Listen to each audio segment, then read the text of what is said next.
ನಮಸ್ಕಾರ ವೀಕ್ಷಕರೇ, ಕೇವಲ ಈ ಒಂದು ಮಂತ್ರದಿಂದ ನೀವು ಯಾವುದೇ ಒಂದು ಸ್ತ್ರೀಯನ್ನ, ಒಂದು ಪುರುಷನನ್ನ ಕ್ಷಣಾರ್ಧದಲ್ಲಿ ವಶೀಕರಣವನ್ನ ಮಾಡ್ಕೋಬಹುದು. ಏನಪ್ಪ ಮಂತ್ರ ವೀಕ್ಷಕರೇ?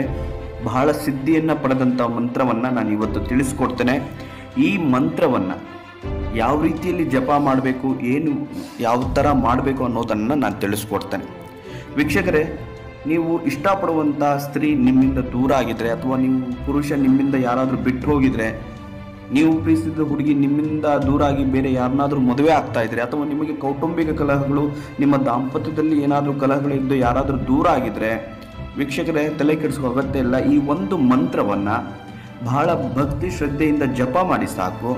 ಆ ಸ್ತ್ರೀ ನಿಮಗೆ ಆಕರ್ಷಣೆ ಆಗ್ತಾಳೆ, ಅವರಾಗೆ ನಿಮಗೆ ಫೋನ್ ಮಾಡ್ತಾರೆ, ಅವರಾಗೆ ಬಂದು ಮಾತಾಡಿಸ್ತಾರೆ.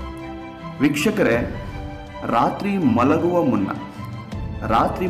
ಮುನ್ನ ನೀವು ಯಾರನ್ನ ವಶೀಕರಣವನ್ನು ಮಾಡ್ಕೊತೀರಿ, ಅವರು ಒಂದು ಫೋಟೋವನ್ನು ಇಟ್ಕೋಬೇಕು. ಆ ಫೋಟೋ ಅದರ ಮುಂದೆ ಈ ಮಂತ್ರವನ್ನು 27 ಬಾರಿ ಜಪ ಮಾಡಬೇಕು.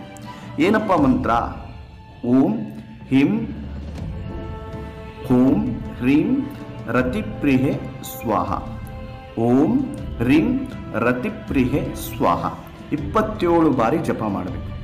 ವೀಕ್ಷಕರೇ, ಜಪ ಮಾಡಿ ಬಹಳ ಸಿದ್ಧಿ ಭಕ್ತಿ ಶ್ರದ್ಧೆಯಿಂದ ಜಪ ಮಾಡಿ, ಅವರ ಫೋಟೋ ಮುಂದೆ ಜಪ ಮಾಡಿ 27 ಬಾರಿ ರಾತ್ರಿ ಮಲಗುವ ಮುನ್ನ ಈ ಒಂದು ಮಂತ್ರವನ್ನು ಜಪ ಮಾಡಿ. ವೀಕ್ಷಕರೇ, ಅದರದ್ದು ರಿಸಲ್ಟ್ ನಿಮಗೆ ಗೊತ್ತಾಗುತ್ತೆ.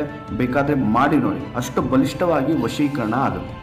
ಈಗ ಮಾಡಿ ನೋಡಿ, ರಿಸಲ್ಟು ಅಂತರೂ 100ಕ್ಕೆ 100ರಷ್ಟು ಆಗ್ತದೆ. ವೀಕ್ಷಕರೇ, ನಮಸ್ಕಾರ, ಧನ್ಯವಾದ.